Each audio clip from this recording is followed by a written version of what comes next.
Hello students, तो आज हम बात करने वाले हैं लोकल शेयर फेलियर के अंदर हम किस तरीके से यूबीसी का डिटर्मिनेशन करते हैं।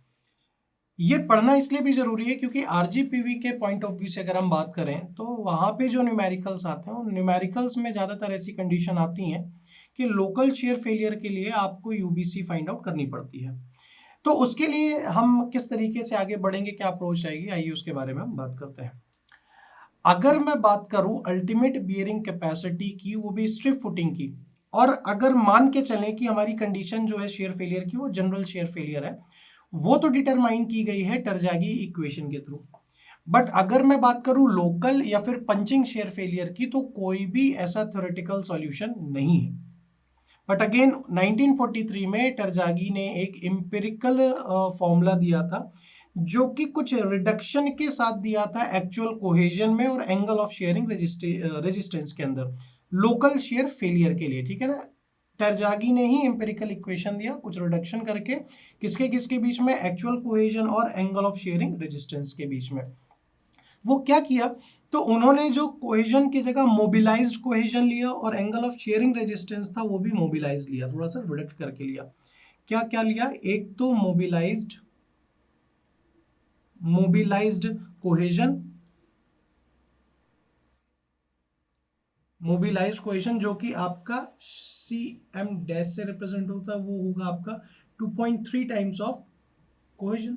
ठीक है, ये तो कोहेजन की बात हो गई, ये पहला टर्म सी है ना। और जब हम बात करते हैं mobilised angle of shearing resistance यानी कि फाई डैश एम, तो उसका क्या हो जाएगा,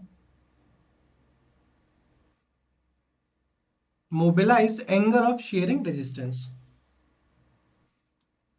angle of shearing resistance, angle of shearing resistance, जो कि क्या होगा, phi M dash is equal to ये भी tan इनवर्स और 2/3 ऑफ tan फाई। तो इस तरीके से इन्होंने अपने एंगल ऑफ शेयरिंग रेजिस्टेंस और कोहेजन में थोड़ा सा अपना रिडक्शन किया। बट ये जो रिड्यूस्ड वैल्यू है फाई डैश से या फिर फाई एम की हम बात करें, जो कि हम यूज कर रहे हैं कैपेसिटी को फाइंड आउट करने के लिए, तो ये बेसिकली हम जनरल शेयर फेलियर के रेफरेंस में ले रहे हैं। ठीक है, बट जब हम लोकल शेयर फेलियर की मैं बात करेंगे तो वहां पे हमारे पास और भी बहुत सारे फैक्टर्स हैं, जैसे क्या बियरिंग कैपेसिटी फैक्टर है, जैसे कि NC हो गया, NQ हो गया, N गामा हो गया, तो उन्होंने इनमें भी मॉडिफाई किया। और फाइनली जब इन सब में मॉडिफाई किया तो जो हमारी इक्वेशन बनती है लोकल शेयर फेलियर के लिए, एक स्ट्रिप फुटिंग अगर हम कंसिडर करें तो किस तरीके से बनती है।